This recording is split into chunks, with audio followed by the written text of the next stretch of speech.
주시면 좋겠습니다. 12절 말씀. 그러므로 너희는 하나님이 택하신 거룩하고 사랑받는 자처럼 긍휼과 자비와 겸손과 온유와 오래 참음을 옷 입고. 여러분, 새 옷을 입으라고 얘기하고 있습니다. 특별히 그리스도의 성품, 또 하나님의 성품을 닮아가는 것입니다. 여러분, 우리는 하나님과 도저히 닮을 수 없는 속성, 캐릭터가 있습니다. 그러나 하나님도 가지고 있는 그 성품이 나에게도 가질 수 있는 성품이 있습니다. 그것을 굳이 신학적인 용어로 한다면 공유할 수 있는 성품, 공유할 수 없는 성품, 그렇게 나눕니다. 하나님에게만 있는 독특한 성품은, 캐릭터는 이런 거죠. 그분은 스스로 계신 분, 그리고 그분은 영원하시고 유일하신 분, 그분은 변함없는 분. 하나님은 이러한 성품이 있습니다. 그러나 인간은 절대 스스로 있거나 영원하거나 무한하거나 그리고 변하지 않는다. 인간은 그럴 수 없습니다. 오직 하나님만이 그런 하나님이신데, 하나님에게는 우리가 지금 12절에서 보고 있는 긍휼과 자비와 겸손과 온유와 오래 참음이 하나님에게도, 주님에게도 있습니다. 그래서 우리는 그분이 우리가 입을 수 있는 옷, 우리가 따라갈 수 있는 성품, 이 자비, 긍휼, 겸손, 온유, 오래 참음으로 우리가 새 옷을 갈아입자라는 것입니다. 그러니까 우리는 구원받았습니다. 구원받은 백성으로 여기서 종결된 것이 아니라 우리의 마지막 소원은 주를 닮아가는 것입니다. 주를 닮는 것. 주님의 성품을 닮아가는 것. 그것을 굳이 어렵게 얘기한다면 성화죠. 성화. 거룩해지는 것입니다. 우리의 마지막 목표는 거룩해짐으로 가는 것이고 주님 닮는 것입니다. 13절에 누가 누구에게 불만이 있거든 서로 용납하여 피차 용서하되 주께서 너희를 용서하신 것 같이 너희도 그리하고. 우리가 주를 닮아가려고 하는 성품들을 얘기할 때, 여러분, 오늘 사도 바울은 골로새 교회 교인들에게 용서를 얘기하고 있습니다. 용서해라. 여러분, 십자가에서 자신을 못 박고 그리고 자신을 찌르는, 죽이는 로마 병정을 향해서도 용서하라고 말씀하셨던 그 주님을 닮자는 것이죠. 왜 불만이 없겠습니까? 왜 늘 흡족할 수 있겠습니까? 용납할 수 없는, 내가 도저히 수용할 수 있는 일들도 일어날 수 있을 것입니다. 특히 골로새 교회에서는 두 가지 큰 줄기가 있었죠. 아주 법이요 율법에 매여 있는 사람들이 있었습니다. 그것을 가르치는 거짓 선생, 이런 표현들을 썼죠. 그리고 또 한 축은 아주 신비적인 환상을 받고 뭘 받고 이런 신비적인 경험만을 강조하는 또 다른 교사들이 있었습니다. 충돌했겠죠. 그리고 그것을 따르는 무리, 이쪽을 따르는 무리, 그것을 바라보면서 너무하네 라고 또한 생각하는 성도들도 있었을 것입니다. 도저히 나는 이해할 수 없어. 나는 용서할 수도 용납할 수 없어. 그럼에도 불구하고 사도 바울은 서로를 용납하라, 이렇게 얘기하는 메시지가 우리 안에 있다는 것이죠. 불만이 있거든 서로 용납하라. 왜 그러냐?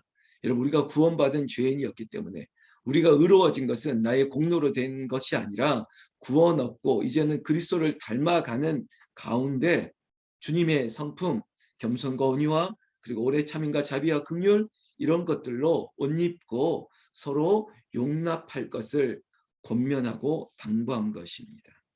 여러분, 교회에서 서로 용납하라. 나아가서 교회뿐만 아닙니다. 가정의 문제, 그리고 또한 직장에서의 문제, 일터에서도 문제, 이 모든 부분에 있어서도 주를 닮아가고, 뭐든지 주님이라면 어떻게 하셨을까? 그리고 주님 뜻이라면 이렇게 해석을 하면서 바라볼 것을 지금부터 얘기하고 있는 것입니다. 너희도 그렇게 하라는 것이죠.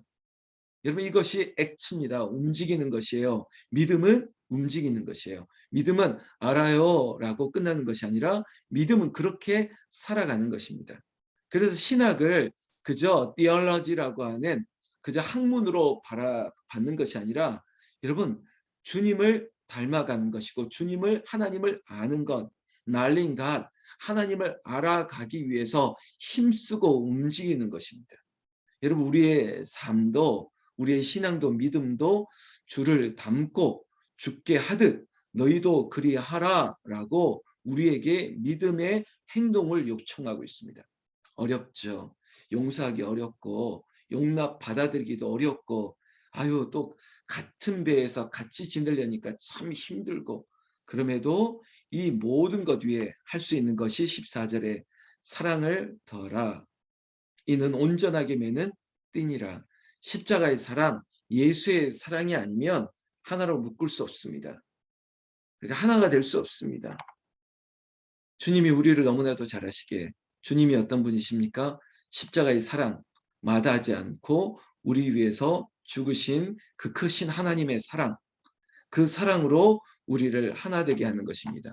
교회도 하나 되게 하시고 가정에서 부부도 하나 되게 하시고 직장에서 사장님과 또한 직원들도 하나가 되게 하시고 모든 것들을 하나 되게 하는 것은 서로 용납하면서 그 위에다가 사랑으로 덮으라라고 얘기하는 것입니다. 사랑으로 덮지 못하고 사랑으로 하나 될 수 있는 것 이것을 얘기해 주고 있죠. 15절 말씀 그러면서 그렇게 되면요. 이게 인과관계입니다. 용납하고 용서하고 사랑하게 되면 뭐가 찾아올까요? 샬롬이 찾아오는 것입니다. 그리스도의 평강이 찾아오게 되는 것이에요. 그래서 15절 말씀처럼 그리스도의 평강이 너희 마음을 주장하게 하라.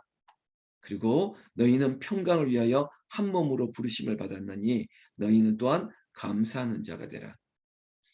여러분 용서하고 사랑하고 그로 말미암아 그리스도의 평강이 내 안에 넘치게 되면요. 따라오는 탄성이 뭘까요? 지난 주일 설교처럼 감사의 찬송이 나오게 되는 것입니다.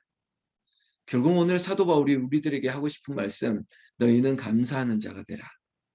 너희는 하나님께 감사하라. 15절 마지막에 이렇게 되어 있지 않습니까?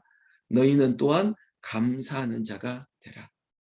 여러분, 내 평생 살아온 길 뒤를 돌아보니까 모든 것이 은혜였습니다. 감사하는 자가 되고 하나님 그럼에도 불구하고 여전히 함께 할 수 있는 것이 감사인 것입니다. 원수도 사랑하러 했는데 참 어려운데 이 말씀 때문이 아니라 나도 모르게 그 말씀으로 살아갈 수밖에 없는 내가 되어 있는 것이 감사한 것입니다. 감사하는 자가 되라.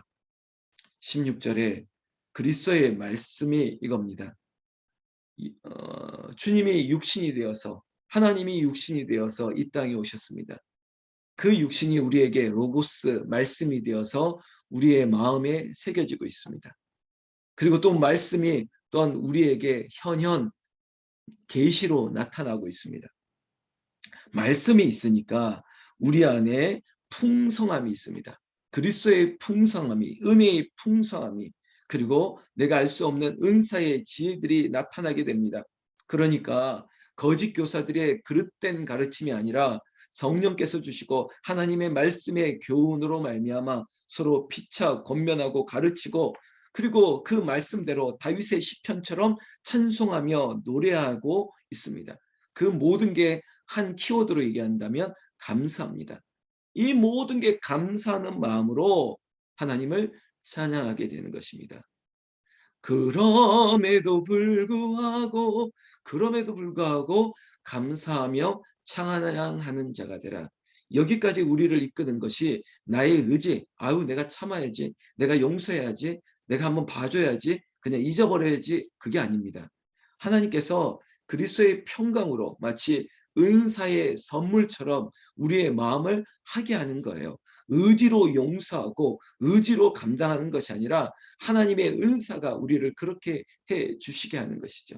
그러니까 나는 내가 내세울 것이 아무것도 없는 거예요. 구원 얻은 것도 마찬가지고 나의 나된 것은 다 주로 말미암아 된 것이죠. 제가 여기까지 온 것도 주님의 은혜입니다. 여러분 정말 4년의 시간을 돌아보면 기적과 같은 주님의 은혜입니다. 순간순간 하나님께서 움직이시는 놀라운 역사들을 눈으로 보게 하셨습니다. 그리고 그것은 역사가 되었습니다. 그리고 앞으로 50주년을 바라보는 우리 북한성계동 홍은절교의 역사도 주께서 하시는 일들로 가득할 것입니다. 이것들을 바라보니까 하나님 무익한 종을 통해서도 일하신다면 하나님 준비했던 여종을 통해서 그리고 저 남종들을 통해서 하나님 일하여 주시옵소서. 그러면서 무슨 일을 하든지 무슨 말을 하든지 그저 하나님 앞에 감사함으로 아뢰니까 감사는 응답이 되는 것이죠. 17절 말씀에 또 무엇을 하든지 말에나 일에나 다 주 예수의 이름으로 하고 그를 힘입어 하나님 아버지께 감사하라. 여러분, 무엇을 하든지 말에나 일에나 이겁니다. 이것을 시제로 얘기한다면 하고 있는 것이거나 해야 될 것들에 대한 것들입니다. 무슨 말을 할지, 무슨 일을 해야 될지. 그러나 여기에 있어서 감사하는 자가 되라, 감사하라. 이건 마치 미래의 것들을 현재 완료시키라는 것과 같은 것입니다. 일을 하기 전에 하나님 미리 감사하고, 말하기 전에 미리 감사하고, 기도도 하나님 응답해 주실 것을 믿고 감사하는 자가 되는 것이죠. 이게 놀라운 은혜 아니겠습니까? 어떻게 미래의 것을 지금 끄집어내어서 완료시킬 수 있는 감사의 능력이 있다는 것. 너희는 감사하는 자가 되라. 여러분, 2022년도를 바라보는 우리의 마음과 우리의 기도가 이 감사하는 것으로 담아내는 것입니다. 똑같은 문장이지만 하나님 들어주실 줄로 믿고 감사합니다. 하나님 고쳐주실 줄로 믿고 감사합니다. 하나님 주께로 돌아오게 하실 것을 믿고 감사합니다. 그를 힘입어서 내 힘으로 되어질 것이 아니라 하나님께서 그의 마음을 주장하여 주시고 그의 걸음을 인도하여 주시고 우리가 마음으로 아무리 계획할지라도 그 걸음을 인도하시고 그것들을 이루어 주실 분은 우리 주 예수 그리스도 하나님이심을 인정하는 것입니다. 나는 이 새벽을 깨우는 여러분들의 모든 기도에 미리 응답해 주시고 하나님께서 역사하실 것을 믿고 감사하는 그 믿음대로 이루어지기를 예수님의 이름으로 축원합니다. 그 믿음으로 여러분 이제 아내와 남편의 관계, 제가 무슨 말을 더 하겠습니까? 저보다 다 인생을 더 많이 사셨던 여러분들, 그렇게 하라는 것입니다. 오늘 이 말씀대로 제가 더 덧붙이지 않겠습니다. 그래, 아내들아 남편에게, 남편들아 아내를, 그리고 자녀들아, 그리고 부모에게, 아비들아, 이 모든 것들, 그리고 심지어 22절부터 4장 1절까지 종들과 주인들의 관계 속에서 이 모든 것들을 한 문장으로 종결시킬 수 있는 것, 죽게 하듯 하라, 죽게 하듯 하라. 심지어 여러분 나그네와 그리고 고아와 가부들, 그 당시에 있는 그 사람들을 정말 죽게 하듯 하라고 얘기하셨던 예수님의 음성, 어린 소자에게 한 것이 곧 나에게 한 것이라고 말씀했던 그 예수님, 그 말씀을 생각하면 여러분 내 가족을, 그리고 내가 삶에서 많다는 일터에서 만나는 사람들과의 관계 속에서 죽게 하듯 하는 것입니다. 우리 교회의 사역도 마찬가지입니다. 여러분 죽게 하듯 하라, 죽게 하듯 하라. 여러분 이것이 누구를 위한 것도 아니고요. 또 죽게 하듯 하라, 이 문장으로 모든 것을 담아낸다면 무슨 일이 있겠습니까? 제가 내일 모레 소나무 향기 2021년도 마지막 편지를 보내면서 미리 좀 그런 편지를 쓰고 있는데 소회를 좀 밝히려고 합니다.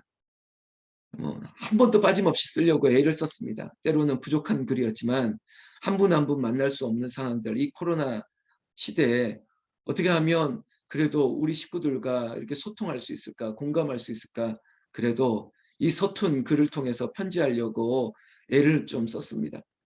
그리고 정말 그 약속들을 1년 동안 지켜온 것도 스스로에 대한 만족이 아니라 하나님의 은혜였습니다. 이런 고백이 있습니다. 여러분 이 은혜가 정말 그리스도의 향기가 되고 하나님이 맡으시고 또 성도들과 서로 정말 공감할 수 있는 이런 소식들로 앞으로도 채워지기를 또한 소망하고 있습니다.